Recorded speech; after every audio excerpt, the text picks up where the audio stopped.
Students, हमने polity की last class में डिस्कस किया था कि किस तरीके से इंडियन कॉन्स्टिट्यूशन को बनाने के लिए अलग अलग पॉलिटिकल पार्टीज एक साथ आती हैं, कोऑपरेट करती हैं और ब्रिटिशर्स को इंडिया से बाहर निकालती हैं।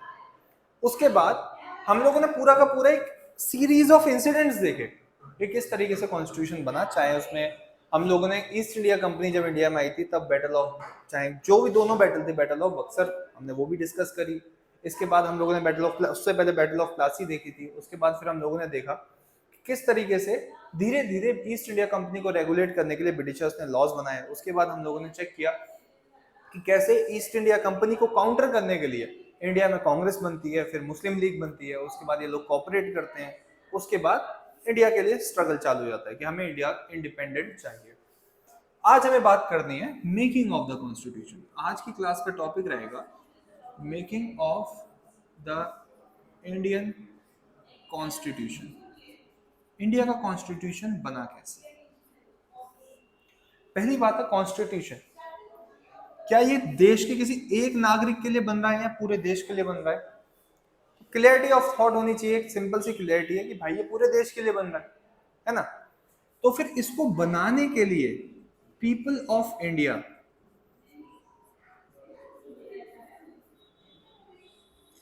जनता के द्वारा चुने गए लोग ही तो बनाएंगे। अब मैं आपसे कहूं कि संविधान बनाना है पूरे देश के लिए, क्या अकेला आदमी बना सकता है? नहीं। अनडेमोक्रेटिक, एक बहुत ही लोकतांत्रिक तरीका नहीं होगा वो कॉन्स्टिट्यूशन को बनाने का। सब लोग भी ऐसे नहीं पूरा देश आ जाएगा। पूरी देश के लोग, जैसे आज इंडिया में गवर्नमेंट बनती है, उसी तरीके से जनता लोगों को चुने और वो चुने हुए लोग इंडिया के लिए संविधान बनाए। एक बेस्ट तरीका है, ठीक है। अब यहाँ मैं आपसे चाहता हूँ एक कॉन्सेप्ट आप समझो। एक है डायरेक्ट और एक होता है इनडायरेक्ट। ये दो तरीके के इलेक्शन होते हैं। ऐसे इलेक्शन या ऐसी पोस्ट जिन पर सीधे जनता वोट करे और वो आदमी वहां उस पोस्ट पर चुन लिया जाए। जैसे आप अपने इलाके का एमएलए चुनते हैं और एमपी चुनते हैं, ये क्या है? Direct election. क्यों? क्योंकि जनता ने सीधे सीधे वोट करा। वहीं अगर मैं आपसे कहूं राज्यसभा का एमपी चुनते हैं क्या आप? आपने आज तक राज्यसभा के एमपी के लिए वोट किया है? नहीं। क्या आपने वाइस प्रेसिडेंट या फिर प्रेसिडेंट के लिए वोट किया है? नहीं। यह है इनडायरेक्ट इलेक्शन। क्यों? क्योंकि आपने इन लोगों को चुना और यही लोग इन लोगों को चुनते हैं। कॉन्सेप्ट क्लियरिटी हुई? इनडायरेक्ट इलेक्शन का मतलब यह है कि जो आपके द्वारा चुने गए लोग हैं वही आगे जाके रिप्रेजेंटेटिव्स को चुने। Indirect election. तो इंडिया का कॉन्स्टिट्यूशन बनाने के लिए कुछ लोग चुने गए जिनको हमने नाम दिया कॉन्स्टिट्यूएंट असेंबली। इन लोगों के समूह को कहा गया कॉन्स्टिट्यूएंट असेंबली और ये इनडायरेक्टली चुने गए थे। पहला क्वेश्चन तो आपका एग्जाम पर्पस के लिए क्लियर हो गया कि जो कॉन्स्टिट्यूएंट असेंबली थी उसके लोग कैसे चुने गए थे? दे वर इनडायरेक्टली इलेक्टेड। ओके। अब कॉन्स्टिट्यूएंट असेंबली में ऐसा है कि ढेर सारे लोग चुने गए, ठीक है, बहुत सारे लोग चुने गए थे, तो सबको अलग अलग रोल्स एंड रिस्पॉन्सिबिलिटी डिवाइड होनी लगेगी। सबके अलग अलग रोल्स होंगे, है ना? तो अलग अलग कमेटी बनाई जाएगी। अब मैं चाहता हूं आप लोग कमेटी का मतलब समझोगे, कमेटी क्या होती है, ठीक है? हमेशा याद रखना, आप आने वाले टाइम में भी जब भी कमेटी वर्ड सुनोगे, एक वर्ड होता है कमेटी। कमेटी का मतलब होता है ग्रुप ऑफ पीपल जो कि एक कॉमन पर्पस के लिए इकट्ठा हुए होते हैं, एक कॉमन प्रॉब्लम को सॉल्व करने के लिए इकट्ठा होते हैं, उसको कहते हैं कमेटी, ठीक है? तो कॉन्स्टिट्यूशन को बनाने में अलग अलग प्रॉब्लम्स थे, जैसे फंडामेंटल राइट्स कहाँ से लिए जाएं, सेंटर के पास कितनी पावर हो, स्टेट गवर्नमेंट के पास कितनी पावर हो, क्या हमें पंचायत रखनी चाहिए नहीं रखनी चाहिए, फाइनेंस कौन संभालेगा, मिलिट्री का रोल कितना होगा, प्रेसिडेंट के पास क्या क्या पावर होगी, पार्लियामेंट रखनी है या फिर नहीं रखनी, प्रेसिडेंट की पोस्ट रखनी है नहीं रखनी, अलग अलग चीजें थी। तो हर चीज के लिए ये कॉन्स्टिट्यूएंट असेंबली को डिफरेंट हर एक रोल के हिसाब से अलग अलग कमिटी में डिवाइड किया गया, ठीक है? ठीक है, डिफरेंट कमिटीज थी और एक हर एक कमेटी का एक हेड था और उसके अंदर कुछ मेंबर्स थे। इस तरीके से हर एक कॉन्स्टिट्यूएंट असेंबली के मेंबर को कोई ना कोई रोल या रिस्पॉन्सिबिलिटी मिली हुई थी। हर एक कॉन्स्टिट्यूएंट असेंबली का मेंबर किसी ना किसी कमेटी का पार्ट था, चाहे उसमें वो हेड के तौर पे हो, चेयरमैन के तौर पे या फिर मेंबर के तौर पे। आगे चलते हैं, यहां पर हमें डिस्कस कर रहे हैं फ्यू फेमस कमिटीज, ठीक है? उस समय के जो कुछ फेमस पर्सनैलिटीज थी, जो आज भी ऑब्वियसली फेमस है, हमें उनके बारे में पढ़ना है कि उनके पास उस समय क्या रिस्पॉन्सिबिलिटीज थी। तो मैं चाहता हूं आप लोग सिर्फ इतना एक शॉर्ट ट्रिक याद करो कि जिस भी कमेटी का नाम यूनियन से स्टार्ट होगा वो जवाहरलाल नेहरू के पास थी। ऑल्दो इनमें एक एक्सेप्शन है, एक ऐसी कमेटी भी जवाहरलाल नेहरू के पास थी जिसमें यूनियन शब्द नहीं आया, पर यूपीएससी जो है वो आपसे, यूपीएससी को पता है बच्चे इतना डीप नहीं पढ़ेंगे, तो इसीलिए वो आपसे इतना टफ क्वेश्चन भी नहीं पूछेगा। वो सिर्फ एक ऐसी कमेटी पूछ लेगा जैसे यूनियन पावर कमेटी पूछ लेगा, ठीक है, यूनियन कमेटी ऑन ग्रीवियंसेस पूछ लेगा। इन सब का आंसर क्या होगा? जवाहरलाल नेहरू इनके हेड हैं। ऐसी कोई भी कमेटी जिसके नाम में प्रोविंशियल लगता हो या फंडामेंटल राइट, एफआर का मतलब क्या है? फंडामेंटल राइट्स, इन दो शब्दों का इस्तेमाल होता हो, ये कमेटी किसके द्वारा हेड करी जाती थी? ये हमारे पहले होम मिनिस्टर का नाम क्या है? हमारे इंडिया के, भारत के पहले, चलो होम मिनिस्टर नहीं पता होगा तो कोई बात नहीं, सरदार पटेल, ठीक है, सरदार पटेल। इसके बाद कुछ ऐसी कमेटी है, एक दो, जैसे फ्लैग कमेटी और स्टेयरिंग कमेटी। ये कमेटी किस इंपॉर्टेंट इंसान के पास थी? इंडिया के पहले प्रेसिडेंट, क्या नाम है? डॉक्टर राजेंद्र प्रसाद। डॉक्टर राजेंद्र प्रसाद। ये तो हो गई 3 इंपॉर्टेंट कमिटीज। कमिटी और भी इंपॉर्टेंट है पर पहले अभी के लिए सिर्फ इतना इंपॉर्टेंट है, ठीक है। इसके बाद अब हम चलते हैं एक ऐसी कमेटी की तरफ जो कि इन तीनों से कहीं ज्यादा इंपॉर्टेंट है, और एनडीए और सीडीएस में ये कमेटी हर बार पूछी जाती है, one of the most important committee. इस कमेटी का नाम क्या है? ठीक है, इससे पहले मैं आपको एक चलो यही कमेटी डिस्कस कर लेते हैं, ठीक है। होता क्या है, संविधान के अंदर क्या चीज जोड़नी है, क्या चीज नहीं रखनी, ये सारी की सारी पावर थी एक दूसरी कमेटी के पास, जिस कमेटी का नाम है ड्राफ्टिंग कमेटी। ड्राफ्टिंग कमेटी का हेड जो है, चेयरमैन जो है, क्या नाम है उनका? Doctor B.R. अंबेडकर। अब इसके कुछ मेंबर्स, इस कमेटी के हमेशा हेड और मेंबर का नाम पूछा जाता है। हेड का नाम पता चल चुका है, हेड पूछा जाए या फिर चेयरमैन पूछा जाए। अब आगे चलते हैं। ये तो हो गया कि इस कमेटी का हेड कौन है, चेयरमैन कौन है। अगर इसके मेंबर्स की बात करूं,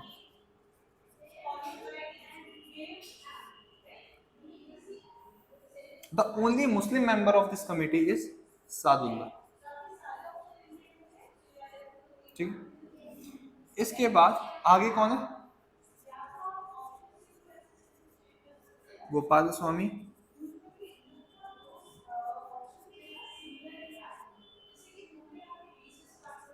कृष्णामाचारी,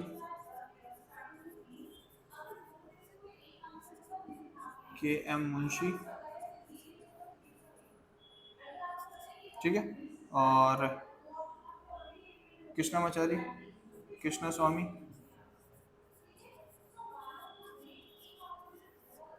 ठीक है, और गोपाल राव। याद रखने चाहिए नाम क्या है कि इन सब में कृष्ण जी का एक एक नाम याद आता है, नाम आता है, ठीक है। आप इस तरीके से याद रख सकते हो। और एक है माधव राव,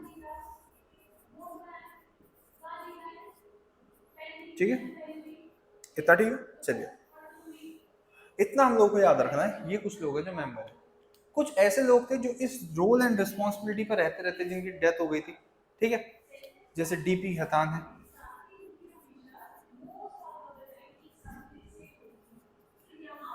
ऐसे लोगों का सिर्फ नाम याद रखना है। एग्जाम में आपसे मेनली ज्यादातर चांस ये है कि सिर्फ यही नाम पूछे जाए। सवाल किस तरीके से आएगा? सवाल इस तरीके से आता है, which of the following is not the member of drafting committee, और आपके पास 4 ऑप्शन होंगे जिसमें 3 तो इन्हीं लोगों में से किसी का नाम होगा और चौथा कोई भी एक मिसलिनियस नाम हो सकता है। इतना समझ में आया आप लोगों को? चलो, इसके बाद अगर आपको ये ड्राफ्टिंग कमेटी और ये 3 कमेटी समझ में आ गई हैं, अब चलते हैं एक आखिरी कमेटी की तरफ। इकलौती कमेटी जिसको एक वुमेन ने, एक फीमेल ने हेड किया, वो थी प्रेस गैलरी कमेटी।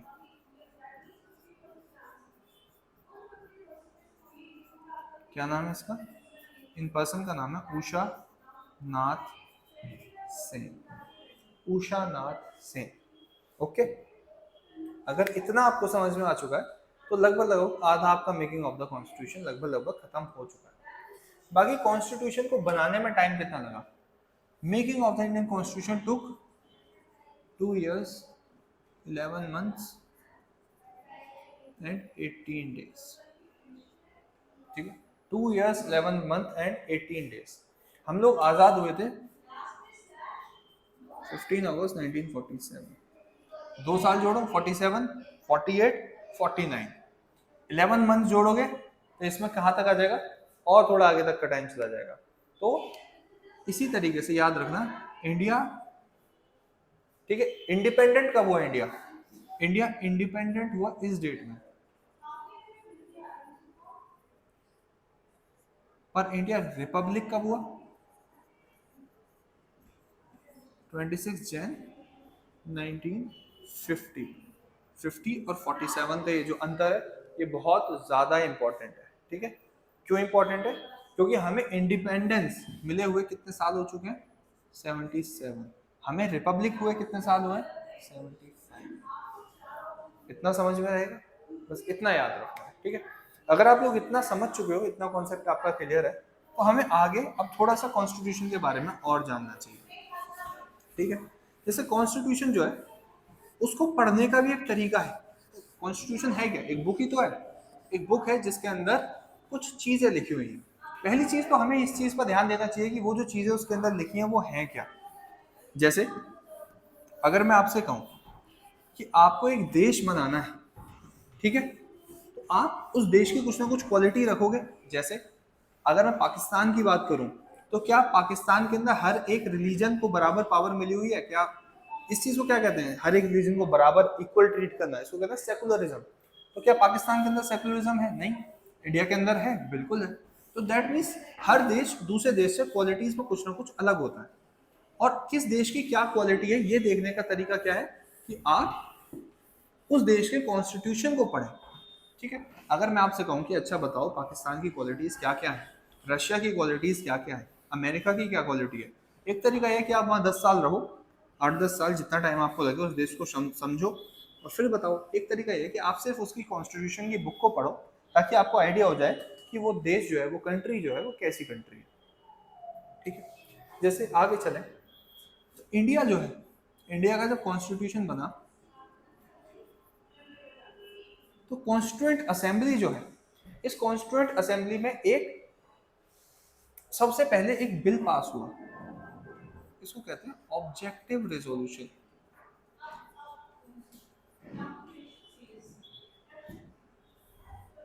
किसने, कौन लेकर आया था इसको? किसने इंट्रोड्यूस किया था? जवाहरलाल नेहरू। जवाहरलाल नेहरू ने एक बात बोली कि हम लोग इस कॉन्स्टिट्यूएंट असेंबली में मौजूद हैं, अच्छी बात है, लेकिन हम क्या करने के लिए आए? कॉन्स्टिट्यूशन बनाना है। किसका? भारत देश का। वो भारत देश कैसा होगा, हम उसे कैसा बनाना चाहते हैं, हमारा मकसद क्या है? ऑब्जेक्टिव का मतलब क्या होता है? मकसद। हमारा मकसद क्या है कि वो भारत देश कैसा बने। जैसा भी बनेगा हमें उसे अपनी बुक में, कॉन्स्टिट्यूशन की बुक में लिखना चाहिए कि इंडिया कैसा देश बनेगा। एक ऑब्जेक्टिव रेजोल्यूशन पास किया गया कि हम ऑब्जेक्टिव डिसाइड करें कि हम इंडिया बनाना तो चाहते हैं पर कैसा इंडिया बनाना चाहते हैं। तो ऑब्जेक्टिव रेजोल्यूशन के अंडर जो है, जवाहरलाल नेहरू ने इंडिया की कुछ क्वालिटीज लिखी हुई थी कि इंडिया कैसा बनेगा।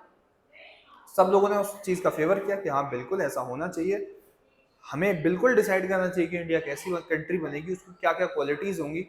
और फिर सब लोगों ने इस ऑब्जेक्टिव रेजोल्यूशन को एक्सेप्ट कर दिया। इसको एक्सेप्ट करने के बाद इसको कॉन्स्टिट्यूशन की बुक में भी मेंशन किया गया, पर इसे ऑब्जेक्टिव रेजोल्यूशन के नाम से मेंशन नहीं किया गया, इसको मेंशन किया गया प्रीएम्बल के नाम से। संविधान की किताब खोलोगे तो सबसे पहला पन्ना जो है वो है प्रीएम्बल का। आप अपनी एनसीईआरटी की अगर आपके पास कोई किताब हो तो आप उसे खोलोगे तो सबसे पहले we the people of India करके भारत का प्रीएम्बल लिखा हुआ है। ठीक है, अब प्रीएम्बल के बारे में एक चीज याद रखना, अगर आपको अभी समझ में नहीं आया तो याद रखना, एक बुक होती है, आप मार्केट में कभी कोई बुक खरीदने जाओ तो जो बुक खरीदोगे उसमें एक सबसे पहला पेज होता है प्रीफेस। प्रीफेस में जो राइटर होता है वो लिखता है कि इस बुक के अंदर क्या क्या है, इस बुक की क्वालिटी क्या है, किस किस एग्जाम के लिए बुक इंपॉर्टेंट है, ये सारी चीजें जो है ये उस बुक के अंदर लिखी रहती हैं। किसमें? प्रीफेस में। जैसे बुक में प्रीफेस होता है वैसे यहाँ पर एक प्रीएम्बल है। प्रीएम्बल जो है उसमें इंडिया की कुछ क्वालिटीज बताई गई हैं। क्वालिटी बोली गई है that we the people of India havingly solemnly resolved to constitute India into a करके एक बड़ी सी इंग्लिश की लैंग्वेज लिखी हुई है। उसके बाद कहा, हाँ ये भी याद रखना कि कॉन्स्टिट्यूशन जो है उसको किस भाषा में लिखा गया? सबसे पहले कॉन्स्टिट्यूशन को लिखा गया इंग्लिश में, ठीक है। तो अब ये है प्रीएम्बल में क्या क्वालिटीज लिखी गई है इंडिया के बारे में। इंडिया को बोला गया that India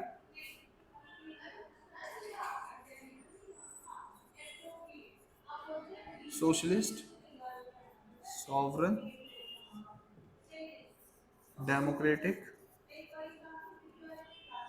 Republic,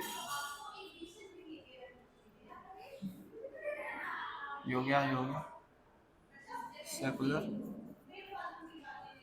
integrity,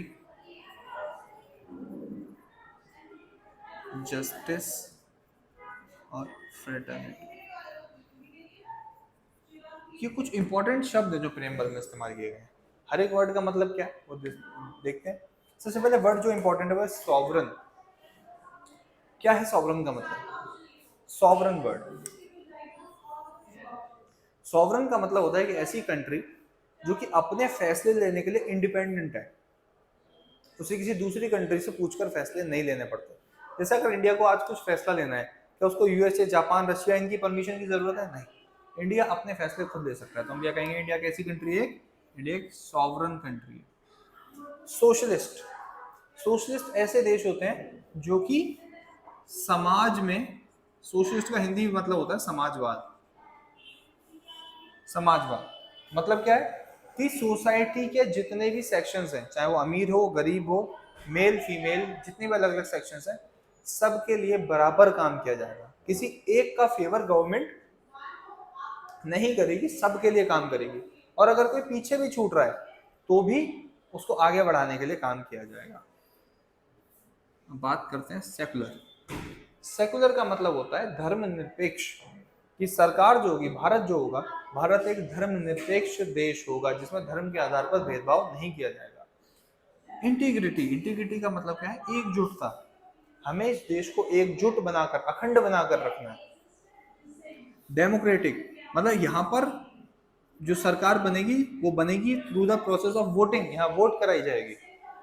Republic, Republic का मतलब क्या है? ये सीडीएस और एनडीए में काउंटलेस टाइम क्वेश्चन आ चुका है कि रिपब्लिक का मतलब क्या होता है। इसका मतलब क्या होता है कि हेड ऑफ द स्टेट, यानी भारत का जो हेड होगा, प्रथम नागरिक होगा, सबसे इंपॉर्टेंट पोस्ट जो होगी, उस पर जो व्यक्ति बैठेगा वो चुना हुआ बैठेगा, वंशानुगत नहीं होगा।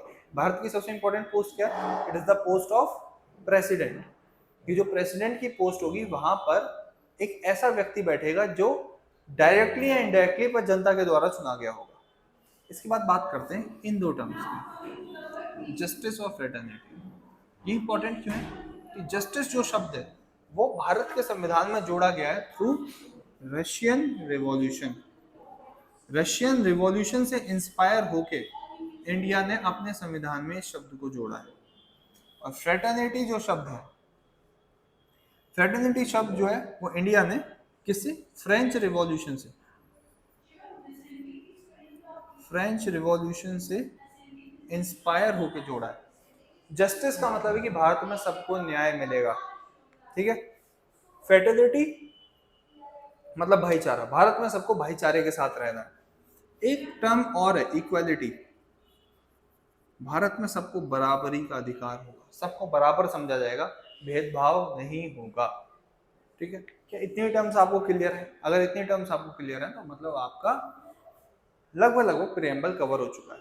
अब प्रीएम्बल में आने के लिए एक क्वेश्चन और बचा है, वो है तीन टर्म्स, सोशलिस्ट, इंटीग्रिटी और सेकुलर। तीन शब्द, शॉर्ट फॉर्म क्या है? सिस, सिस्टर या सिस याद करो। ये तीन शब्द भारत के संविधान में जोड़े गए हैं bye 42nd constitutional amendment act. संविधान में 42वां संशोधन या चेंज किया गया था 42nd टाइम जो कॉन्स्टिट्यूशन में चेंज किया गया तो ये 3 शब्द ऐड किए गए। इतना क्लियर है? इतना समझ में आ गया तो प्रीएम्बल आपका अब 100% क्लियर हो चुका है। अब प्रीएम्बल के बाद का मतलब क्या है कि आपका प्रीफेस, किसी भी बुक का जो प्रीफेस होता है वो क्लियर हो चुका है। प्रीफेस के बाद अब क्या आता है बुक के अंदर? एक कंटेंट टेबल आती है, नहीं आती है? बिल्कुल, एक कंटेंट टेबल आती है बुक में, जिसमें बुक के अंदर क्या क्या कंटेंट है, किस पेज पर कहाँ क्या कंटेंट मिलेगा वो लिखा रहता है ना? बिल्कुल। अब क्या लिखा होता है? एक कंटेंट टेबल होती है हर बुक के अंदर। इस कंटेंट टेबल में क्या लिखा होता है? एक हेडिंग होती है। हेडिंग मतलब एक चैप्टर की हेडिंग कि इस चैप्टर के अंदर ये चीजें होंगी और ये आपको यहाँ मिल जाएगा। सेम वैसे ही होते हैं इंडिया के शेड्यूल। इंडिया के कॉन्स्टिट्यूशन में शेड्यूल है, हर एक चैप्टर अपनी अलग अलग वैरायटी का होता है, हर एक शेड्यूल भी अपनी अलग अलग वैरायटी का है। टोटल शेड्यूल, संविधान जब बना तब 8 थे, उसके बाद इसमें 4 शेड्यूल और जोड़े गए और आज की डेट में टोटल 12 शेड्यूल। 12 शेड्यूल्स को याद करने की इजी ट्रिक क्या है? यह है टीयर्स ऑफ ओल्ड पीएम। जिसमें पहला शेड्यूल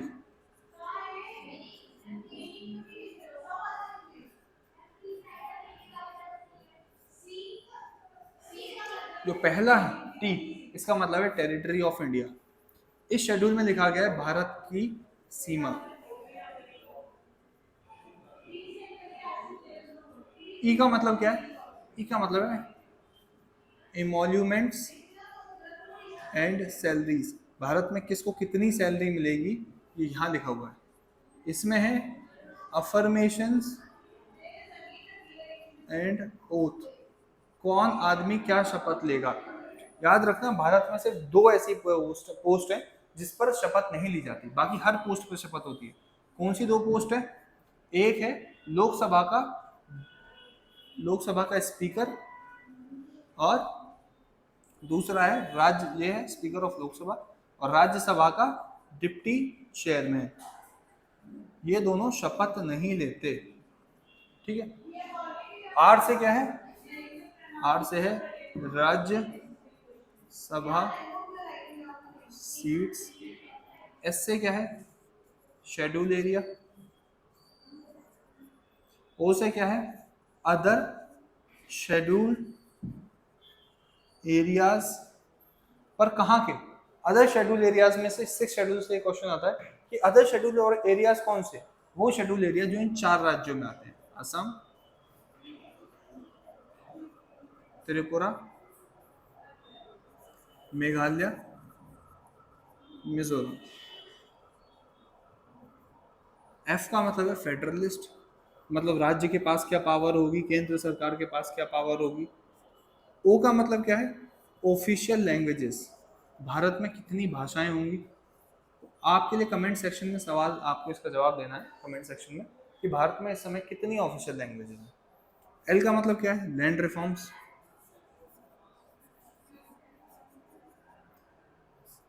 ये डी है, इसका मतलब एंटी डिफेक्शन, दल बदल कानून, मतलब कोई एक नेता चुने जाने के बाद एक पार्टी को छोड़कर दूसरी पार्टी में नहीं जाएगा। पी का मतलब है पंचायत,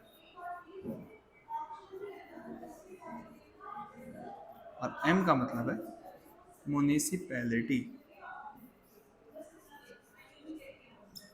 ठीक है। ये आपके शेड्यूल भी पूरे हो गए।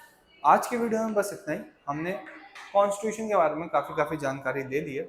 इसके बाद कल से हम स्टार्ट कर सकते हैं अगली वीडियो से कि कॉन्स्टिट्यूशन के अंदर है क्या। कॉन्स्टिट्यूशन के जो पार्ट्स हैं, जो आर्टिकल्स हैं, हम उन्हें पढ़ना शुरू कर सकते हैं। अभी के लिए मैं ऐसे यहीं पे छोड़ के जाऊँगा, आप लोग उसको रिवाइज करिएगा, आपको अच्छे से समझ में आ जाए तो हम इसे और आगे बढ़ा सकते हैं। तब तक के लिए हैव अ नाइस डे।